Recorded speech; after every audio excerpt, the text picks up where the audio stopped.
Elkar Laguntza Sareko ekimen kulturalen taldetik. Eta, bueno, oinarte kurtsoan zehar, ilan behin egin dugu batez ere, bakarrik egin dugu zineforumak.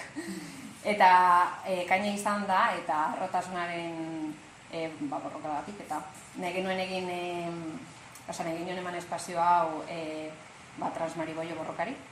Eta gonbidatu dugu Gonza horretarako, dela nire lagun bina, baina bai, idazle eta kazetaria, eta dator Galiziatik. Eta berako indela urte pare bat edo lan hasi zuen proiektu bat Maria Gaz, dela Valentziako neska bat, bai. Eta euren proiektua da aldizkari bat, ona zuzenduta emakume eta pertsona ezbitarrei, LBTI aldizkaria. Osa, buit dugu izena, baina da pertsona LBTI entzako. Eta orduan berak egiten du horretasoin pizka bat, egingo du aldizkariaren aurkezpena, eta gero bigarren atal baten aldizkariaren ale batean gehiago sakonduko du. Eta ale hori da literatura queerraren inguruan.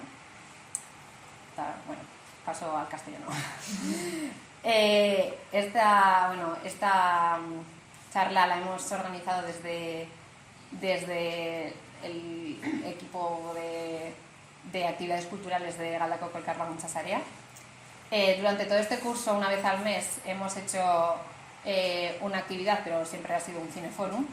Y siendo junio queríamos hacer algo diferente y como darle un espacio a la lucha Transmariboio. Y por eso hemos invitado a Gonza, que es escritora y periodista, y hace un par de años pues emprendió un proyecto con María, que es una chica valenciana. Y bueno, su proyecto es una revista por mujeres y personas no binarias, una revista LGBTI.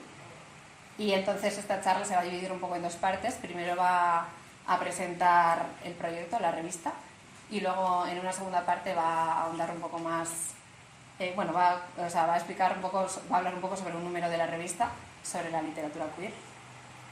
Y bueno, ya os dejo con ella.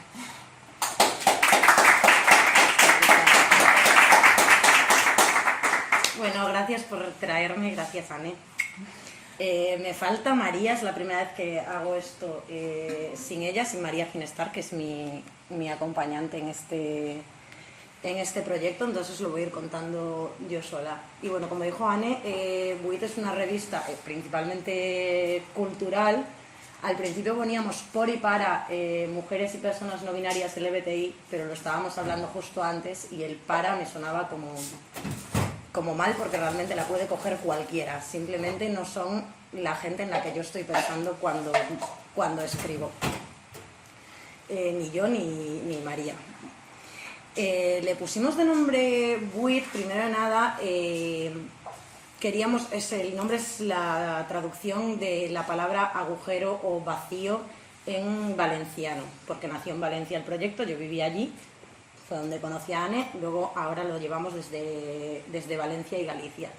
Y nació de la definición de agujeros que da Monique Wittig en el Diccionario de las Amantes. Si alguien lo conoce, estupendo, si no, pues Wittig es referente lésbica por excelencia y referente nuestra personal de la revista. Y decía algo así como que los agujeros de la pereza eran el sitio donde las amantes eran libres para jugar y construir nuevos mundos entre ellas.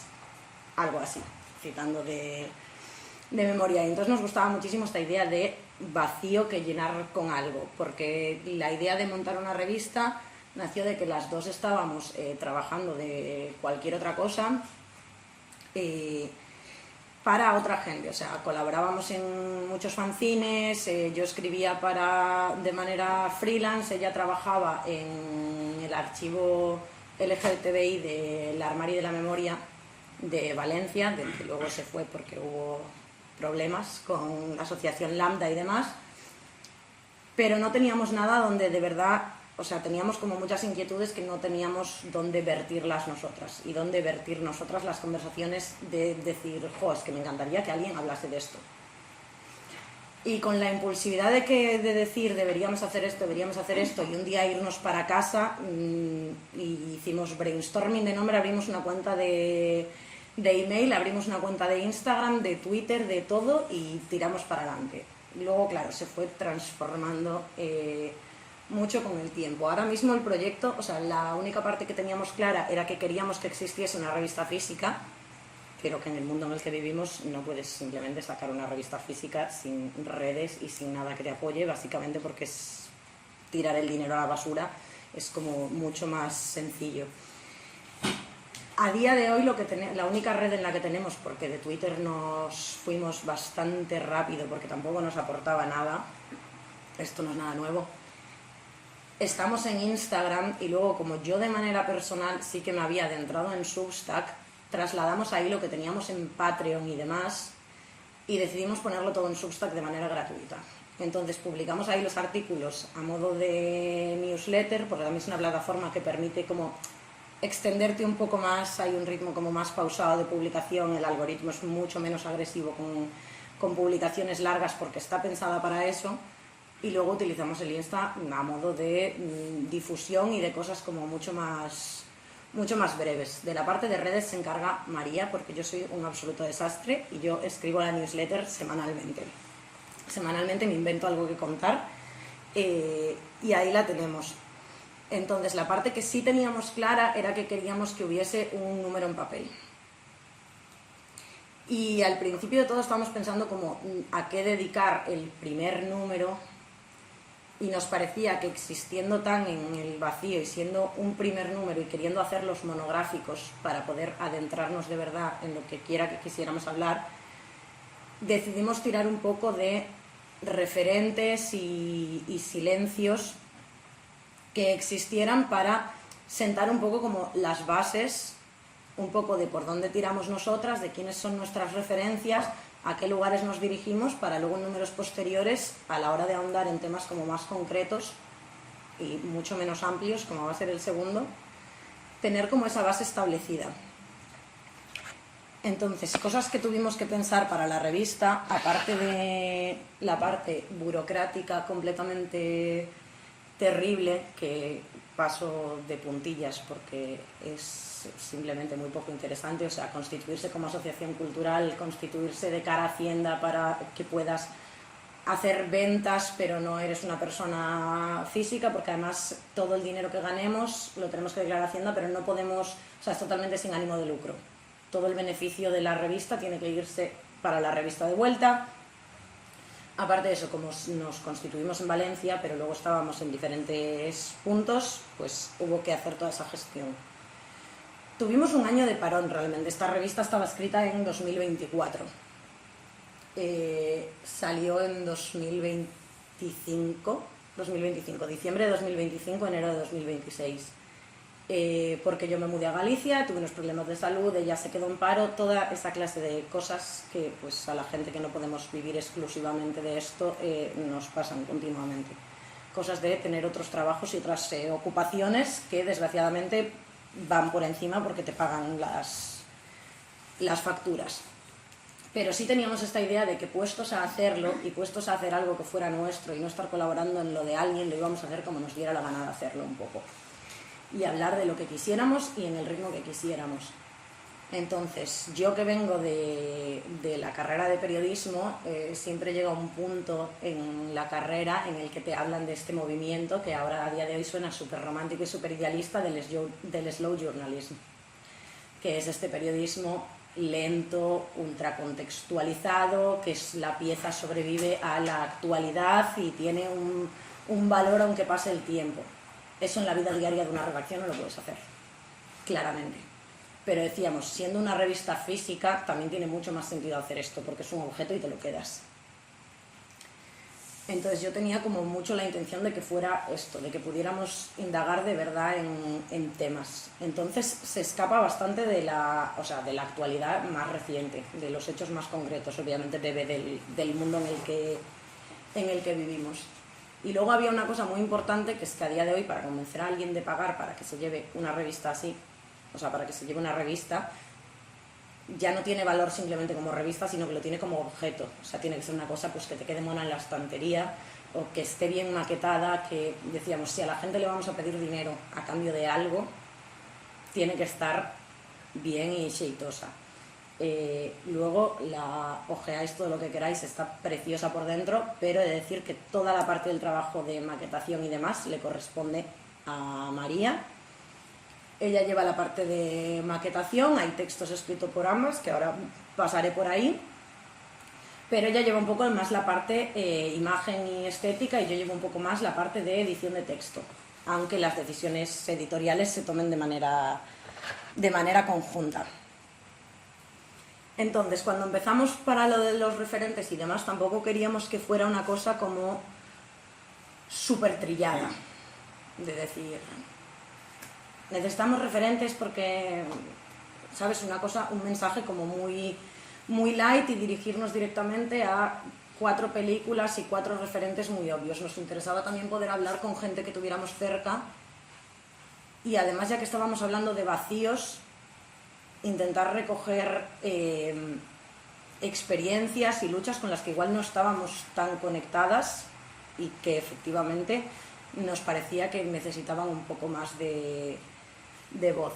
Entonces, la primera cosa en la que las dos pensamos fue en la lucha intersex, porque yo personalmente, previo a hacer este trabajo, era bastante ignorante al respecto, y todo lo que sabía había sido por estudiar temas de no binarismos, porque además lo intersex me parece como una lucha que, fuera de lo que tiene por sí misma, puede hacer mucho en cuanto a que no solo rompe los binarismos de género, sino que rompe los binarismos de sexo, y a mí eso me parece la cosa más increíble que puede y tiene que pasar. Entonces le tiramos a ver si nos respondía Amer Gómez, que no sé si la conocéis, pero autora de La rebelión de las hienas para Bellaterra. Es autora y escritora y activista intersex.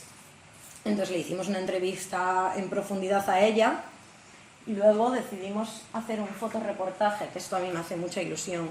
Como buena revista de lesbianas, el reportaje lo hizo mi ex, por supuesto, porque es sobre el grupo de teatro Marinita y sus maromas, que es un grupo de teatro drag que existe en Galicia, en Teis, en un barrio de Vigo, en el que los 4 componentes salen en drag al escenario, con el plus de que encima alguno de los componentes es trans y pasó por hacer drag queen, por hacer drag king después, y siendo el dato ya más importante es que sus actuaciones son en el centro cívico de Teis. Teis es un barrio súper envejecido. Su público, o sea, el público objetivo de este grupo de teatro drag son señoras de 75 a 85 años, todas las semanas. Entonces tienen una cosa de romper esa barrera, o sea, porque además son sus vecinas y las conocen y no se van a otro sitio, y cada semana están en el centro cívico de su barrio haciendo esto, aunque luego hagan sus cosas. Porque aparte Nico Elsker, que forma parte de aquí, si alguien está metido un poco en el mundillo drag king, fue una persona que dentro de lo nicho que es ese mundo se le conocía. Entonces ella le hizo como todo un reportaje en el que pasaba de la parte de los ensayos a la parte de las actuaciones y el momento caracterización en camerinos. Y bueno, están aquí sus fotos. Este era otro tema a la hora de imprimir la revista, que es que tenían que verse fotos de calidad y demás, y todo esto para que no subiera el precio de manera descabellada era muy complicado. Y luego tuvimos ya una suerte increíble, que es que no sé si conocéis la obra de Una luz tímida de África Alonso, pero África Alonso cogió, primero fue una obra de teatro de la que ella además compuso la música y actuaba, pero está basada en una historia real que sucedió en un pueblo de Valencia con 2 profesoras lesbianas durante el franquismo, en el que una de ellas fue a la cárcel por el asesinato de la otra. Y años más tarde, pero ya nos ponemos en que esto sería igual, que es que no me quiero pillar los dedos, pero cerca del año 2007 o algo así, o sea, ya nos ponemos en siglo XXI, cuando se absolvió a la que estaba en la cárcel porque se encontraron los diarios de la otra mujer, en el que contaba toda la historia que ellas habían vivido juntas, y se veía que realmente no había sido un asesinato, sino una especie de, odiando el término, suicidio asistido. Porque esta mujer había sufrido muchísima violencia psiquiátrica durante el franquismo, porque la habían pues internado por lesbiana y había sufrido muchísima violencia psiquiátrica y tenía una cantidad de secuelas físicas y psicológicas que tenían un pacto en el que en el momento en el que no pudiera más, por favor, ayúdame a morir, yo con esta situación no puedo más. Entonces ella cogió, hizo una obra de teatro sobre eso y cuando se informó más sobre el tema, hizo una novela. Contactamos con ella y nos llevó al pueblecito donde pasó todo esto, que es en Manuel, en Valencia. Entonces tenemos aquí una conversación en la que no solo está ella, sino que están dos amigos suyos, una pareja de ancianos adorables de Manuel, que habían conocido a las profesoras en su época, y pudimos charlar con ella sobre la experiencia del libro y ellos ofrecernos un poco la parte real de cómo habían vivido esa historia.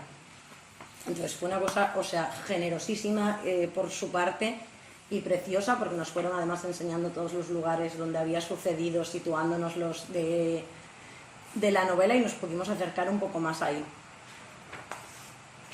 Y en último, antes de terminar con todo y con las recomendaciones culturales y demás que siempre hacemos, el siguiente tema era por necesidad, porque yo escribía sobre las lesbianas y el VIH, que esto cualquier persona que me conozca un mínimo sabe que es mi tema.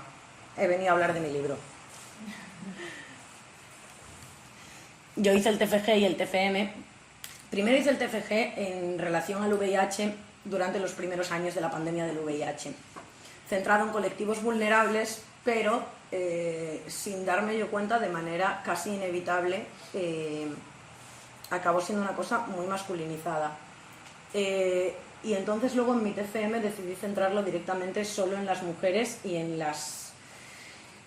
especialmente en trabajadoras sexuales y mujeres queer y mujeres drogodependientes. Porque España era de los países de Europa en los que la tasa de mujeres superaba la media y en donde no existía, no se cumplía epidemiológicamente hablando la realidad de que el SIDA fuera una enfermedad de maricas, por lo menos en los primeros años de la pandemia. ¿Qué pasa? Que todo el discurso se construyó, o sea, cualquier persona le dicen persona con VIH, la imagen que aparece en tu cerebro de manera instantánea es un tío. Y no se corresponde con la realidad del VIH. Y aparte de que tuvieron un papel muy importante, que en países como Estados Unidos y así, sí que se les reconoce mucho dentro del colectivo, porque fueron las que organizaron los primeros bancos de sangre, porque eran dentro del colectivo las lesbianas las que menos estaban sufriendo y entonces a las que le tocaba dar el callo para apoyar a sus compañeros.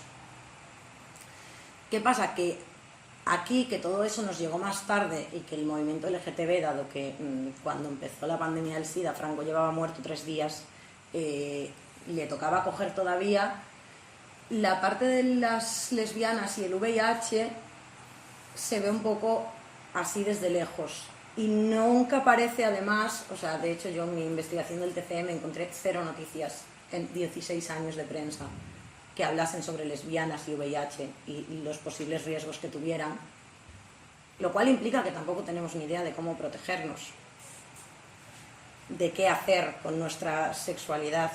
Efectivamente, buena nota, Anne, hay folletos ahí de salud sexual para personas con vulva que tienen relaciones con otras personas con vulva. Desde, quiero decirte, las típicas de los condones especiales para mujeres, que es otro tema, hasta prácticas, lugares a los que se puede acudir por información y demás. Porque yo también quería un poco sacar del TFM para afuera, o sea, que no se quedara en un texto académico que está en mi ordenador y que voy a compartir en 2 universidades y que nadie que de verdad le pueda ser útil esta información casi va a acceder. Entonces, ese texto quizá es un poco el más coñazo de la revista, está mal que yo lo diga porque lo escribí yo, pero es un poco el que tiene así un toquecito un poco más académico porque surgió muchísimo de mi TFM. Luego yo he escrito un montón sobre esto, entonces tampoco hay muchas vertientes, pero pero como que casi todo lo que existe en relación al VIH y las lesbianas proviene de los activismos.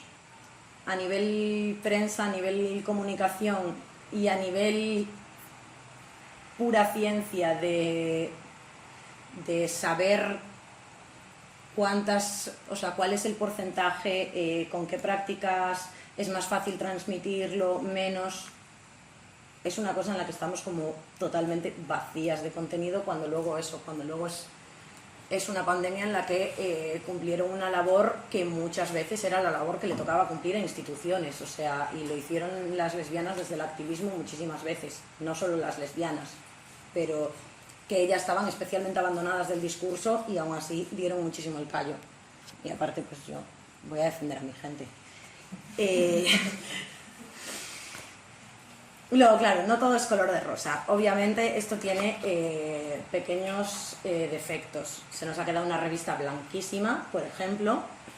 Es verdad que intentamos contactar con gente y no conseguimos respuesta o no conseguimos llegar a acuerdos. Y es verdad que es que toda está elaborada por nosotras, que somos dos blancas, claro. No teníamos dinero para darle a nadie a cambio de escribir algo. Entonces estábamos un poco en ese limbo complicado entre, claro, ven tú a escribirme algo sobre lo tuyo y además me lo haces gratis. Pero a la vez, claro, o sea, queríamos que fuera un poquito más transversal de lo que es. Luego eso tuvo el hándicap de que la tuvimos parada durante un año por problemas de salud míos y que la precariedad nos llevó a hacer muchas veces las cosas como podíamos más que como queríamos. Aún así, ha quedado una revista de la que yo estoy muy contenta y muy orgullosa. La única cosa, y ya paro, vi a alguien que se armaba, que es el editorial, que es por donde empieza la revista, pero yo es por donde voy a acabar en realidad. Tenemos una nota editorial sobre el idioma, porque yo soy gallega, María es valenciana. Aquí estoy hablando en castellano porque no sé hablar otra cosa. No sé hablar euskera, quiero decirte, gallego lo podría hacer, pero es incómodo para todos. Entonces, al principio de toda esta revista existe una versión maquetada en gallego, castellano y valenciano, todos los artículos, para que todos los artículos estuvieran disponibles en todas las lenguas. Aparte de que se transforma en una revista así de gorda, que habría que vender por un precio por el que no la compraría ni yo misma, se quedaba feísima, se quedaba incómoda. Entonces, finalmente, y por ser este número y ser el de presentación, hay la conversación que está con África Alonso y demás, ahí se mezclan los idiomas, porque yo estaba participando y yo no sé hablar valenciano, pero sí lo entiendo, entonces yo chapurreaba y hablaba castellano, ellos tenían la conversación en valenciano, así se ha quedado la conversación. Hay artículos de María en valenciano que están traducidos al castellano y hay artículos en gallego que están en castellano. Lo que estaba originalmente en castellano no lo hemos traducido finalmente. Los folleridos de los que hablamos antes sí que están disponibles en castellano, gallego, valenciano y euskera, gracias Ani. De hecho los tenéis en euskera, ahí atrás también. El siguiente número se acaba, el siguiente número no va a tener ni una sola palabra en castellano. Pero era una cosa que a las dos nos quedó la tal y que queríamos, o sea, hay una nota editorial como explicando todo esto, con palabras mucho más bonitas, porque era algo que a las dos nos picaba que quedase así, realmente. Y esto es un poco todo. Ruegos y preguntas.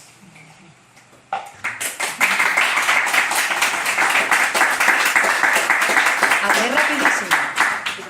Vale, siento que estaba pi.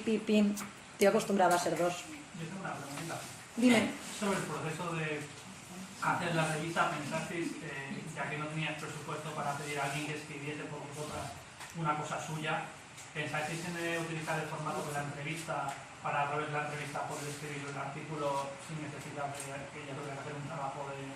Lo hicimos en el caso de África, lo hicimos en el caso de Mer, luego no teníamos tampoco, o sea, las entrevistas muchas veces, o sea, parece que no es recurso, pero es una preparación, es un traslado, o sea, nos teníamos que trasladar desde donde estábamos y no teníamos a nadie, o sea, las personas a las que teníamos en mente no conseguimos respuesta. Y es verdad que solo habíamos planteado a unas personas que nos entraban perfectamente aquí y que nos gustaba que cualquier, o sea, son un colectivo y nos gustaba que cualquier persona de allí pudiese participar. Pero es verdad que luego la vida nos arrastró un poco por encima y totalmente fallo nuestro, fue algo que se quedó un poco en la retaguarda. O sea, que hubiera sido, la verdad, una opción que igual hubiera sido más fácil que nos accediesen, hubiese sido más inteligente, pero que simplemente se nos pasó. O sea, no es un fallo que queramos justificar tampoco. La vida nos pasó y pero bueno, sí que la gente con la que teníamos intención, esperamos que para el segundo sí podamos trabajar en algo conjuntamente. ¿Estáis ya con el segundo? ¿Estáis trabajando? Y has dicho algo del idioma, ¿no? Como que no va a ser todo en castellano, es que no me he enterado. No, creo que el segundo, sin contar cosas que puedan venir, efectivamente depende de si gente a la que queremos entrevistar y con la que queremos contactar nos contesta, sin ser cosas pertenecientes de Latinoamérica, creo que no va a haber nada en castellano. Creo que nos va a dar igual esta vez. No sé si luego al final traduciremos alguna cosa específica, pero de momento no está en nuestro... No, porque el tema tampoco me parece que lo requiera. O sea, los de realidades que se alejen de las nuestras puede ser, efectivamente, pues si hablamos con personas que su idioma vehicular es el castellano porque no tienen otro, pero lo que salga de nuestra mano, o sea, lo que esté yo así en mi teclado y María, no. Dijimos, hasta aquí. Si no os hemos convencido, o sea, creo que la gente que conseguimos convencer con este, ya la vamos a conseguir convencer, aunque no, o sea, si este te gustó, te vas a comer el siguiente aunque no sea en castellano, y si no te gustó, pues ¿para qué te voy a convencer hablándote en castellano? Pero claro, a nivel accesibilidad entiendo que es complicado. Yo no sé si puedo leer en gallego. Ya.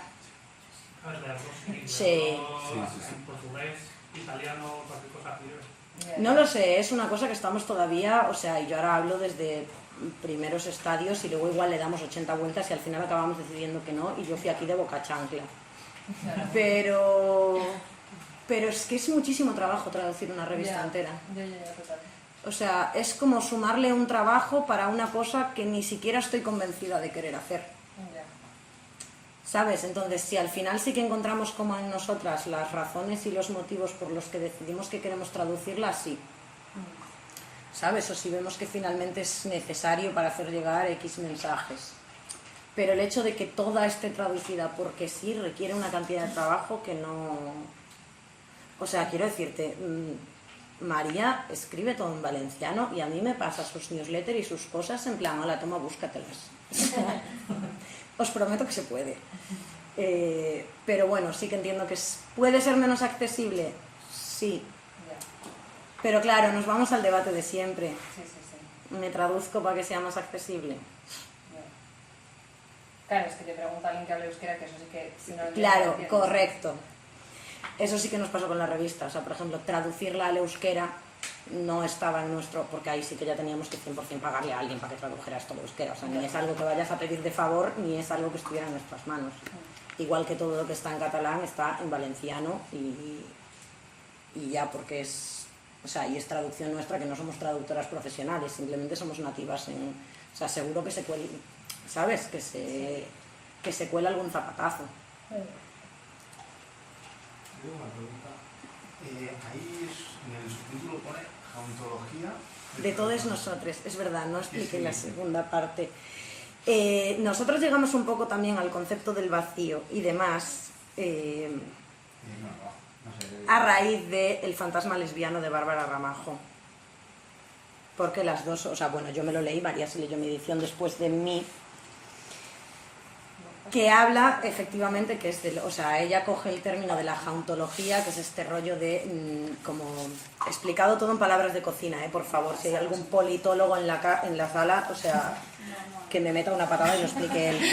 Pero bueno, este rollo de construir como una presencia espectral de ciertas ideologías y traerlas del pasado y tener como ese rollo de presencia como fantasmagórica y espectral, como de cosa que está ahí amenazante, pero que, ¿sabes? Pero que realmente no se materializa. Bárbara Ramajo lo usa en el fantasma lesbiano para explicar cómo la lesbiana discursivamente, tanto en prensa como en literatura, como en todas partes, realmente solo se construye siempre en oposición a algo y no tiene realmente como una identidad permanente, sino que es una cosa que puede aparecer y desaparecer, no tienes permanentemente. Tú escuchas una mujer y no la tienes en la cabeza, aparecen y desaparecen, se construye pues en casos mediáticos de violencia entre mujeres o con el caso famoso de la construcción de la lesbiana perversa. Por favor, alguien de mayor generación que la mía va a saber de lo que estoy hablando. Esta mujer a la que acusaron de cargarse al hijo de su pareja, de cargarse a su pareja, porque era una mujer muy masculina y en prensa se hizo como todo el relato de esa mujer. Bueno, se usa mucho ejemplo, entonces es que... correcto, gracias. Gracias, hay una lesbiana en la sala, menos mal que hay una lesbiana en la sala en este evento de lesbianas. Entonces, como la idea era un poco esa, efectivamente, o sea, dándole la vuelta, porque lo nuestro no es en plan miedo, de coger esos fantasmas, esa gente que no existimos y que estamos invisibles y plantarla aquí. Ahora, te reconozco que es un subtítulo friki total. O sea, claro. Luego dentro hay un montón de citas de todas las referencias que estoy diciendo, lo que pasa es que ponerme ahora a leer así como si fuera recital de poesía me da un poco de cosas. Aquí están, de hecho, en la presentación. Pero bueno, que hay un montón de citas que explican, o sea, desde todas las imágenes que veis y todo, o sea, todo hay una cita del libro del que sale. Aquí, si luego alguien se hace con ella, hay un sobrecito con pegatinas muy monas, lésbicas. Todas esas imágenes salen, o sea, están ilustrando la revista, esas fotografías, y entonces dentro tenéis la referencia de quién son. O sea, una, por ejemplo, son estas dos señoras fantásticas, que son dos fotógrafas noruegas, que hicieron la pasta porque, como eran fotógrafas y se mudaron a Finlandia, si no me equivoco, a Finlandia, y estaban en una ciudad de puerto que justo tenía base militar. Entonces plantaron en el puerto un estudio de fotografía y le hacían los retratos a los militares que pasaban allí por la base, que le mandaban los retratitos a su mujer, como aquí en la mili. Y luego usaban el estudio de fotografía por la noche para hacer reuniones de travestismo. Las queremos muchísimo. Y fundaron después la primera editorial fundada por mujeres en Noruega. Entonces, todo ese tipo de mini fricadas están luego dentro explicadas en notitas, porque son fricadas, pero que nos encanta incluir. ¿Algún spoiler del siguiente número? Así. Vamos a necesitar a alguien de Euskal Herria. No, queremos meternos un poco... Queremos meternos un poco en... Ya no en el tema lengua, no en el tema idioma, sino en el tema también de nuestra construcción de nuestra identidad queer como personas que pertenecemos nosotras y yéndonos también afuera del Estado español, a naciones que están pues oprimidas por otros motivos y donde todo se intersecciona un poco y hay un poco ese paralelismo de ser el otro y cómo juntar esas dos cosas un poco y cómo para nosotras, porque para nosotras sí que era como súper importante, sí que nosotras entendíamos eso como algo que configuraba nuestra identidad casi de manera junta, ¿sabes? Como que yo no soy lesbiana por separado de lo que soy gallega, ¿sabes? Sino que también la manera en la que expreso mi lesbianismo en mi idioma y en X espacios de mi cultura y la manera en la que en mi cultura propia está representada el lesbianismo para mí tiene una importancia. Entonces, queremos meternos a sacar las experiencias de otra gente que también pueda pertenecer a pues eso, María va a hablar muchísimo de ellas, o sea, de la parte valenciana y demás, pero que queremos muchísimo hablar con gente de LATAM. Tenemos ahí una asociación en la que hay una chica palestina. Queremos meternos ahí en lo territorial, pero con mucho cuidado. O sea, cada uno, porque yo puedo hablar de donde yo pongo los pies, de donde no los pongo me cuesta. Pero por ahí van a ir los tiros. Está todo en estadios primigenios, ¿eh? Está todo en estadios, estar leyendo cosas, estar anotando nombres de gente en Drive Cajón Desastre, de movidas. Sí.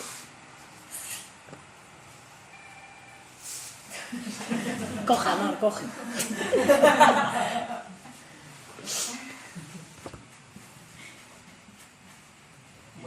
Bueno, igual cuando hablas de territorio, o sea, también hablas, o sea, no es lo mismo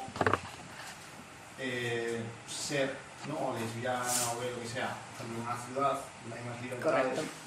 Y ser en el campo. ¿Eso se ve en la revista o se desarrolla? Ese fue un poco de dónde nació y luego lo expandimos un poco porque si no sería yo hablando de mi barrio, ¿sabes? Que está guay, me encantaría, pero sí queremos expandirlo un poco a eso, pero sí nació de ahí. También porque en Galicia es una cosa que dentro de los discursos y demás de la lucha LGTBI y de los discursos del orgullo y de las reivindicaciones siempre está un poco este rollo, sobre todo desde que nació el agroqueer en Lugo, que de repente fue como un boom de la hostia y fue en plan de, vale, había aquí gente que, o sea, esto existe y gente que tiene como unas necesidades y unas vivencias muy diferentes. O sea, si la mía es diferente por ser de campo, pero estoy a 15 minutos de Vigo, lo que puede ser para alguien de Chantada, para vosotros no significa nada lo que estoy diciendo. Bueno, lo que puede ser para alguien del interior de un pueblo de mayoría del PP en el que son 150 habitantes y no tiene un bar, no tiene una asociación, no tiene nada a donde ir, que digo, se empieza a convertir en eso, pero esto es otro tema. Para esto necesito 4 horas. Es otra historia, entonces sí nos interesaba muchísimo eso, porque yo sí tengo como muchas experiencias cercanas de gente que y su experiencia es completamente diferente. Por ahí va. Por ahí va. Muy bien, que sepáis que, o sea, en otras presentaciones la gente no habla absolutamente nada. Me tengo que quedar mirando a la gente así en plan. Hola. Que esto de café comentabas digamos, el lenguaje como creador de realidad o no. Yes, esa es la segunda parte de la charla. Sí, esto es mi cosa.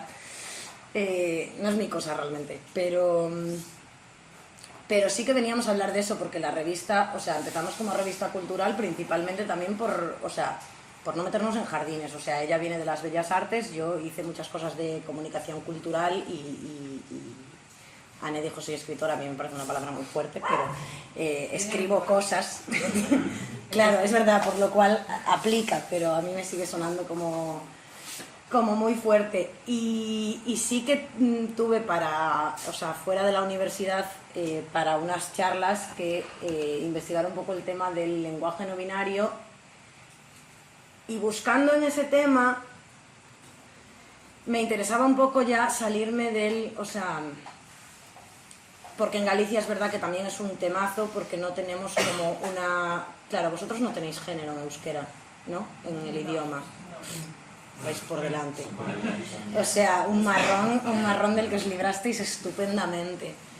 Pero bueno, en Galicia como que no hay una forma completamente unificada porque la del castellano no se puede importar del todo porque no funciona. Entonces hay gente que quiere importar la del portugués, hay gente que piensa que deberíamos generar la nuestra propia. Y a mí ese debate ya me daba un poco de pereza, porque sobre todo había muchísimas filólogas en la sala que iban a saber muchísimo más que yo. O sea, y yo hice comunicación política. Entonces, a mí la parte que me interesaba es efectivamente en plan de vale, cambiar el lenguaje, ¿para qué? O sea, ya no por qué. ¿Que por qué? Pues obviamente que todo el mundo se vea representado, que la realidad esté reflejada en el lenguaje, pero aparte, ¿para qué? O sea, hay cambios reales. O sea, yo quería un poco desmentir todo este rollo de que siempre parece que son cosas meramente emocionales y que no tienen ninguna consecuencia material sobre las vidas de la peña, todo lo que esté relacionado con el arte y las humanidades. Cuando en realidad es que, claro, aquí nos centrábamos directamente en la literatura y aquí en mis notas empezaba diciendo que efectivamente quería hablar de la literatura, no de la literatura como ficción, centrándome como en la ficción, sino de la literatura en general. Y fuera de lo que hablamos siempre de la representación y demás, o sea, la literatura acaba siendo una fuente de conocimiento y acaba siendo un lugar donde acceder al conocimiento. Entonces, por ejemplo, en el caso del lenguaje no binario, a mí una cosa que me parecía es que si tú generas textos y generas todo en lenguaje no binario, eso todo se asienta. Y dado que la epistemología hay que irla cambiando y hay que intentar acudir a fuentes lo más verídicas posibles, que no estén manchadas por todo lo que ya están, todas las ciencias, me parecía importante que eso que se trasladase ahí realmente. O sea, porque ¿por qué no? Porque, sobre todo yo en ese caso, claro, al ser algo para la academia, yo decía, es que claro, ¿por qué un artículo académico no? Porque yo un artículo de opinión, claro, también porque, quiero decir, que me han publicado los medios que me han publicado, me dejan escribir en lenguaje no binario, tampoco sé si lo podría hacer en todas partes. Pero decía, claro, pero luego te vas a la academia o te vas a un periódico de diario o lo que sea, y ese lenguaje realmente no está ahí. Entonces, claro, ahí hablaba ya, yéndome a cosas de nuestro máster, cómo el lenguaje efectivamente no construye realidad. O sea, para empezar, porque no son entes separados, la realidad y el lenguaje, pero sí configura imaginarios. Y la manera en la que nos imaginamos las cosas, también a través de las palabras y demás, tiene luego un impacto directo. Y de hecho hay como muchísimos estudios que hablan de los idiomas que no tienen género, precisamente, que son siempre sociedades normalmente mucho más abiertas y tolerantes con las disidencias de género. Porque tú en español te es inevitable que en el momento en el que alguien en inglés te dice que va a ver a friend, en tu cabeza inmediatamente le buscas el género a esa persona. O sea, entonces eliminas un poco esa necesidad de clasificar, o sea, rompes un poco con el binarismo. Y fuera de eso me parece que además, si se puede romper en todos los ámbitos, ¿por qué no se va a romper en el lenguaje? O sea, incluso si el lenguaje no fuera el lugar desde el que se van a cambiar las cosas, lo dejamos aparte, no se puede utilizar, no vamos a coger todas las herramientas que tengamos a nuestra mano. Y aparte yo ya, a un nivel más romántico, yo siento que a mí la literatura sí ha sido un sitio que, como pequeña adolescente lesbiana, ha tenido un impacto en mi vida brutal. O sea, completamente brutal. Entonces sí es un tema que a mí me persigue mucho y que me parece muy importante. Y todo lo que acabo de decir no tiene nada que ver con lo que tengo aquí anotado, también te lo tengo que decir. Pero respondiendo a tu pregunta, sí lo hice. Sí lo hice porque, claro, sí que fue un poco en lo que le pasé a Anne. Pero acababa en el lenguaje yo, porque empezaba por el tema de la literatura, ¿no? Que para empezar, porque desde el momento en el que hablé con Anne y dijimos, porque Anne me dijo, ¿puedes hablar un poco de lo del VIH o lo de la literatura queer? Nos interesan estas cosas. Y dije, bueno, vamos a aprovechar y generar algo sobre esto, porque lo del VIH, si me pongo, o sea, es más nicho y es más coñazo. Y aparte ya, o sea, hablé muchísimo del tema en la revista, o sea, ya está en la revista, si alguien la va a ver, está ahí y está o sea, de verdad, si ponéis mi nombre en Google, seguro que lo primero que sale es algo relacionado con el VIH. Este es de lo que estamos hablando. Y en el momento en el que lo hablé con Anne de literatura queer, dije, vale, primero de nada, ¿a qué carajo llamamos literatura queer? Llamamos literatura queer, en plan, ¿qué metemos en este saco? Porque intenté buscar si había alguien que hubiese acuñado como tal el término y no existe. Entonces, ¿a qué llamamos literatura queer? A la que da un mensaje queer, a la que tiene un personaje queer, la narrativa es queer, la escribió un autor queer. ¿Qué vamos a englobar con este término, ¿no? Ahí me parecía como la primera cosa compleja. También había, obviamente, elegir entre literatura LGTBI y literatura queer. Yo cogía el término queer por una preferencia personal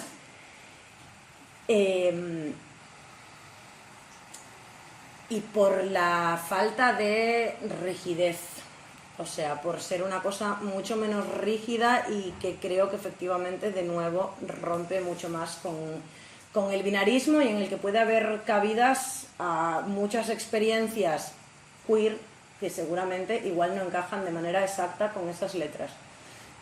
Yo sé que con esto hay muchísimo debate y que sea un término anglosajón a mí tampoco es una cosa como que me apasione. Me encantaría que tuviéramos uno nuestro para esto, pero sí que es verdad que tanto a nivel teórico desde donde nace como a nivel personal es una etiqueta que prefiero.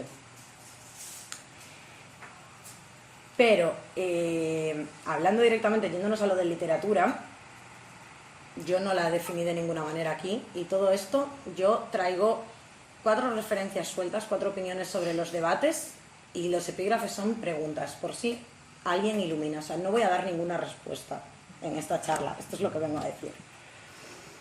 No, entonces primero decía, claro, me existía el debate de cómo definirla. Intenté buscar si alguien la había acuñado. Nadie lo tiene acuñado. Pero encontraba un artículo en el que hablaban de la literatura queer como sustituto o como una etiqueta más adecuada que la literatura gay para definir ciertas obras. Y luego me meto por aquí. Y señalaban como el primer libro que podría entrar en esta etiqueta de literatura gay, La ciudad y el pilar de sal de Gore Vidal. Y claro, destacaban que su propio autor decía que él ni de coña quería ser etiquetado como literatura gay, porque su literatura era gran literatura independientemente de que él fuera gay o de que el tema del libro fuera gay. Claro, en realidad este libro es del 1948. 20 años antes, Radcliffe Hall, ahora sí que estoy sonando súper profe, me estoy como dando cosas de fuera. Radcliffe Hall publica El pozo de la soledad, que es la considerada primera obra literaria como del canon lésbico. Radcliffe Hall no tiene, que yo sepa, declaraciones conocidas sobre qué le parece la literatura lésbica, pero su libro fue censurado y ella llevada a juicio y a la cárcel. Entonces, ¿cuánto importa que a su autor, o sea, qué importancia tiene realmente cómo un autor quiera etiquetar su obra realmente? Quiero decirte, Radcliffe Hall hubiera sufrido menos si hubiera dicho, no, mi libro no es de lesbianas. No había realmente, o sea, desde el momento en el que sale ahí afuera, entiendo que se rechace la etiqueta. Todo esto, de nuevo, ninguna opinión la tengo formada en piedra, reflexiono. Desde que sale ahí afuera, por mucho que sea literatura per se, en la sociedad en la que vivimos claramente la gente percibe la diferencia desde la que tú escribes. Y claramente tú escribes desde el mundo en el que vives. Y si eres queer y estás narrando una historia queer, va por otro lado. Ergo se percibe así. Y efectivamente, si lo haces como Radcliffe Hall en el 1928 en Inglaterra, te censuran, te llevan a juicio y tu obra no se puede publicar y no existe una traducción al castellano hasta el año 2024. Entonces, realmente, ¿cuánto importa la etiqueta? ¿Cuánto importa la etiqueta? ¿Debe ponérsele porque de esa manera reconocemos que lo que sufrió lo sufrió por ser literatura lésbica? ¿Debemos no ponérsela e igualmente juzgar su caso utilizando otras nomenclaturas? ¿Hasta qué punto? Entonces ahí yo, rizando el rizo de nuevo, digo, vale, ¿para qué usamos la etiqueta? ¿No? Y un artículo de Alberto Mira, que hablaba de la literatura gay y la literatura queer, hablaba de que, claro, realmente el problema y el rechazo que produce la etiqueta muchas veces es que siempre que pensamos en esa etiqueta la pensamos desde el punto de vista del marketing, desde el punto de vista del producto final, que es literatura gay, literatura lésbica y demás. Camila Sosa Villada, que es mi autora de referencia para todas las cosas, ella decía en una entrevista que le parecía fatal ese tipo de géneros y le parecía fatal ser encasillada como literatura trans o lo que sea, porque decía que hace lectores más estúpidos. Y decía que no tener género era un privilegio, no me acuerdo qué insulto usaba, pero de totes como Vargas Llosa y señoros por el estilo, que se pueden permitir no ser literatura de nada y ser literatura secas. Entonces, claro, ahí 100% hablas desde la etiqueta comercial, porque nadie dice literatura heterosexual refiriéndose a Vargas Llosa. Y ojo, pero claro, hablas desde el punto de vista comercial. Sin embargo, ella, que te da las respuestas, las soluciones y te lo da todo, ella, sin embargo, acuña el término de transescritura. Ella tiene un libro, El viaje inútil, que es puramente autobiográfico, en el que acuña el término transescritura porque para ella, como que su condición de travesti, ella utiliza el término travesti, va completamente ligado a la manera en la que ella escribe, a los términos en los que ella escribe y demás. Entonces, ahí pones el trans en el método y no en el resultado. Que esto es una cosa que a mí ya me parece como mucho más interesante. Y que de hecho Alberto Mira plantea en ese artículo, porque dice, perciben el mundo de una manera que no puede sino colorear la literatura que produce. Y aquí dice, etiquetarnos, proponer esencias, es llamar a las cosas del mundo. Hay que perder el miedo, devolverle a las etiquetas un carácter precario y abierto. Claro, esta cosa de que definir es limitar. Defínete, rompe esa definición, vuelve a romperla. Y luego lo plantaba desde el punto de vista de la crítica, porque decía, claro, rechazamos etiquetar algo como literatura homosexual o como literatura queer, y decía, pero por ejemplo, si alguien analiza el público de Lorca,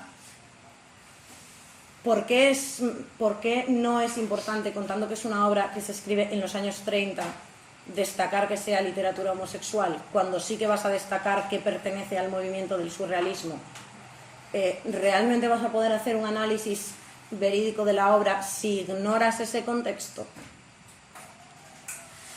Entonces aquí, rizo. Todo esto, claro, desde el punto de vista de los autores. Como público, yo no sé si a vosotros os aporta algo, o si os gusta, si no os gusta. Porque yo reconozco que, por ejemplo, en mi experiencia, pues quizá a día de hoy no, porque ya manejo una serie de referencias y de autoras que me gustan, que no me gustan, o puedo leer algo y dejarlo a la mitad, pero quizá cuando tenía 15 años, el ver que algo estaba etiquetado como literatura lésbica me daba una pista de a dónde ir y por dónde empezar a leer. Quizás me separo de otra gente que no se etiquetaba de esa manera y que pudiera... Entonces me parece un tema complejo, sobre todo porque ¿qué incluyes en literatura queer? Porque aquí hay un señor antropólogo que dice que considera que hay en una cultura gay de rasgos internacionales. Y dice, por mucho que tengan diferentes referentes, tiene que ver con la identidad, con la socialización, con el deseo y con la actitud hacia la normalidad. A mí esto me resulta interesante, pero no sé si también me resulta interesante porque efectivamente yo he nacido aquí y pertenezco a donde pertenezco. No sé si realmente esa internacionalidad, más allá del occidental, se podría extrapolar y de verdad existe. Esa experiencia queer.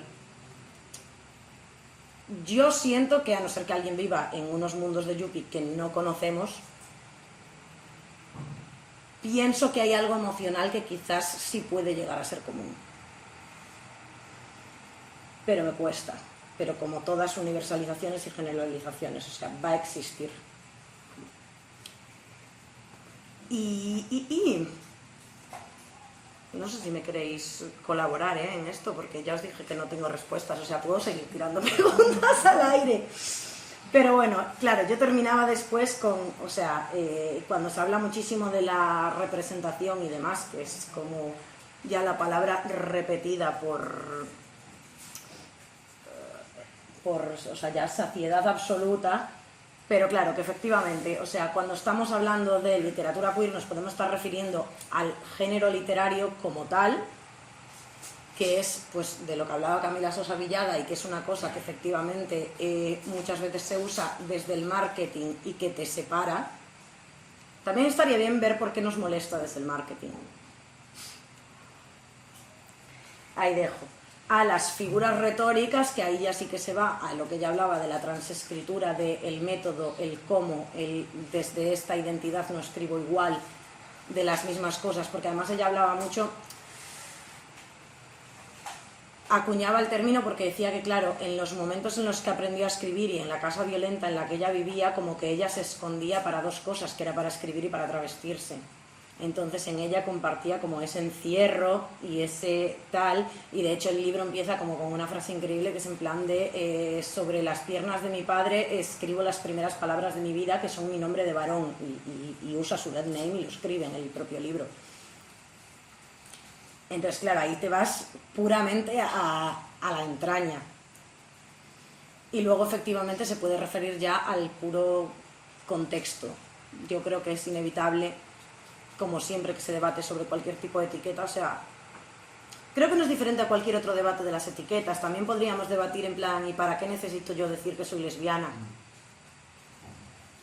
Pero yo lo necesito. Y si hay alguien aquí que también lo diga, sabrá cuáles son sus razones para necesitarlo. Entonces, por ahí traía yo el... Y luego, mira, mientras os vais animando a decir algo y a preguntar, por si acaso, porque luego nosotras en realidad sí lo usamos muchísimo, porque en la revista también cuando queremos hacer algo un poco más light, o recomendar lecturas, recomendar lugares culturales a los que visitar, también claro, inevitablemente buscamos esa literatura queer o ese cine queer, aunque no lo definamos. Entonces, una cosa que hicimos aquí estupenda, aquí atrás, porque efectivamente hablar de referentes y luego no darlos, es que efectivamente aquí tenemos literatura de ficción autobiográfica, literatura de no ficción, novela gráfica, películas, series y otros, todo LGBTI o no binario. Entonces ahí ya para que cada uno se haga lo que prefiera. Y nada, chiquis, me podéis ya contar lo que queráis. Yo ya se me han agotado las palabras. Yo te iba a preguntar, a raíz de lo que has dicho, sí. Te iba a preguntar cómo esta autora decías, ¿no?, que huía de las definiciones, ¿no?, de la literatura queer, ¿no?, y ella prefería, digamos, la transescritura, ¿no? Sí, no es que le haga una cosa como, perdón, como definir, es que igual me lo expliqué yo mal, o sea, no es que ella oponga una cosa a la otra, me refiero que ella, siendo una persona que públicamente rechazó esas etiquetas en millones de entrevistas, luego sí ella, hablando sobre su propia escritura, sí enlaza esos dos términos y hasta acuña ese término de la transescritura. O sea, ella cree en una escritura trans, pero no en una literatura trans. No sé si así se me...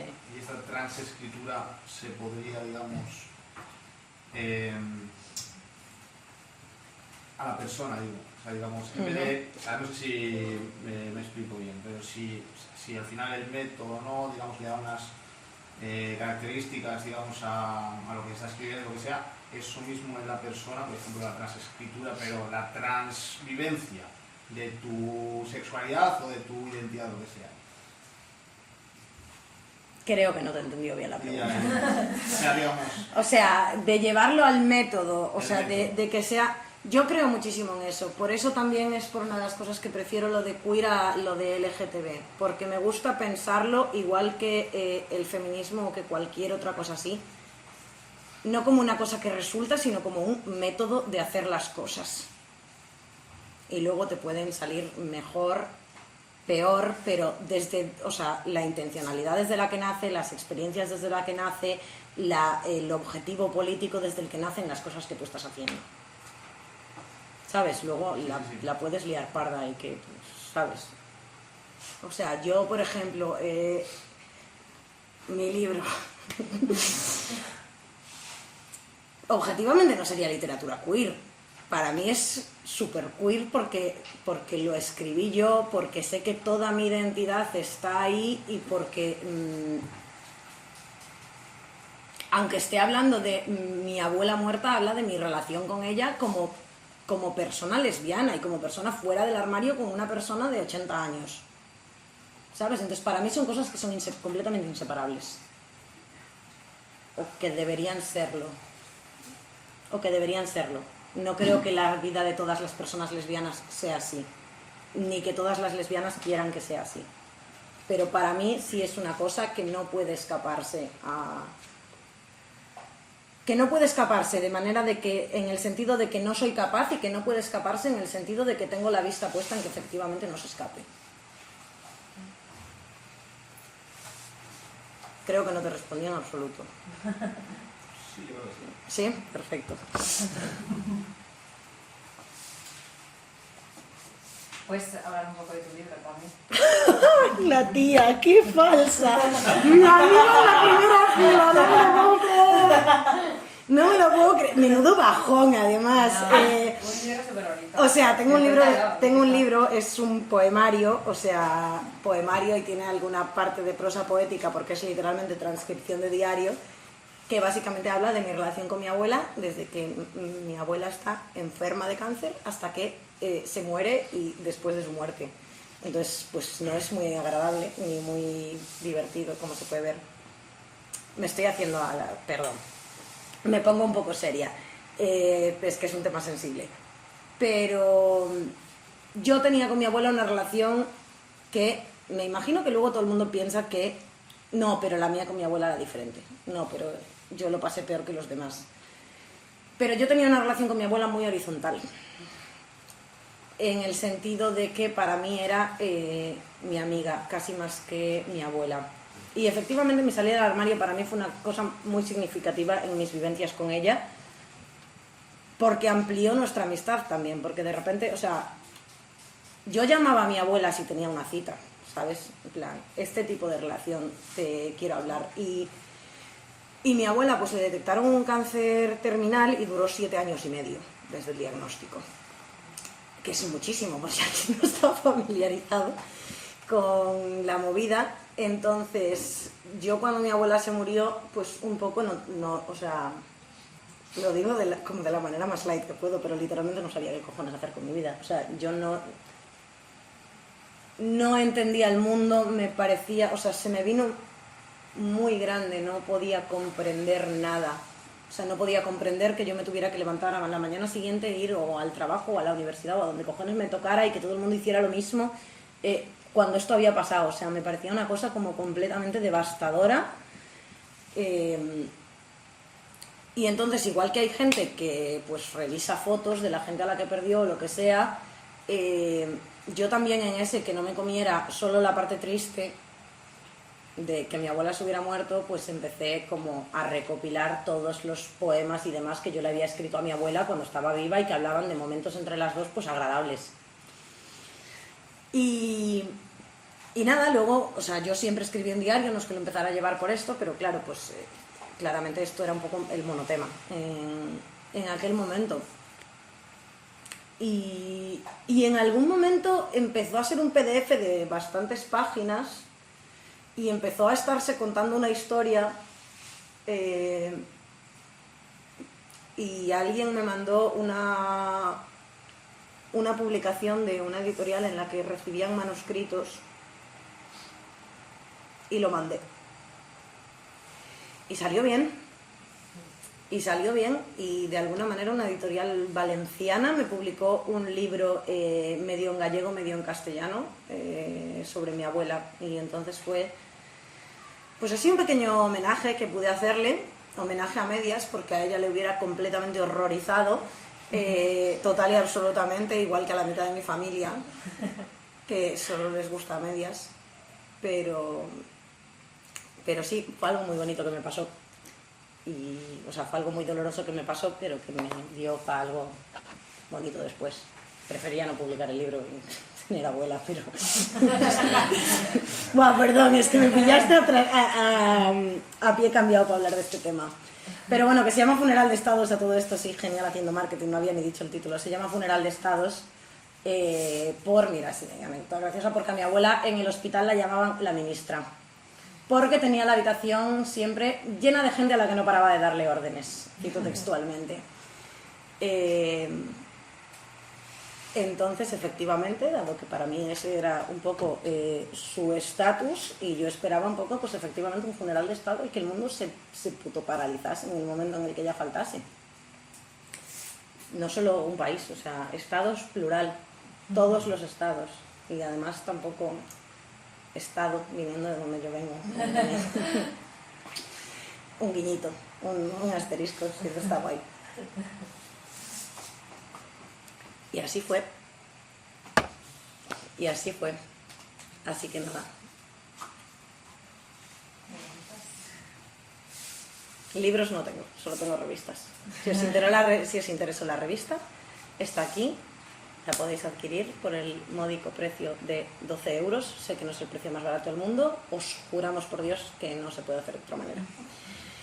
Sobre todo porque tomamos la absurda decisión que defendemos hasta la muerte de que sea cuadrada en lugar de rectangular. Estéticamente nos gustaba muchísimo que fuera cuadrada, económicamente no tiene ningún sentido. Pero bueno, lleva unas pegatinitas dentro, un marcapáginas, todo lo que os acabo de contar, no hemos cobrado ni un euro por hacerlas, las pegatinas las recorto yo a mano, así que me perdonáis si están reguleras, quiero decir, os prometo que si pagáis esta revista, en la siguiente las pegatinas la van a recortar en la copistería, porque es para lo único que queremos dinero, para la primera cosa que queremos dinero. Y nada, estoy muy contenta, o sea, participasteis, fuisteis, que sepáis, esta gente fue la primera gente que se molestó en siquiera pagarnos unos pequeños gastos de traslado de todos los sitios donde hemos hecho la presentación. Hasta ahora hemos visto 0 euros. 0 euros. Así que nada.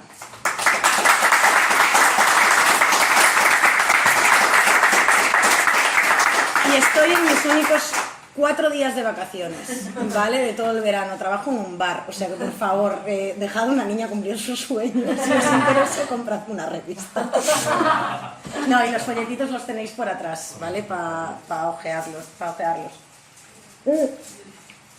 Y tenemos un archivo en la revista, un drive abierto, donde hay libros, están los folletos en todos los idiomas y en versión PDF por si alguien se los quiere llevar a, yo que sé, su colegio, instituto, centro de salud, lo que sea. Links a otros archivos digitales donde encontrar fuentes queer, todo. Tenemos un drive abierto, el link está en Instagram, es Buit Revista, literalmente, y ahí tenéis en abierto un montón de cosas para chequear.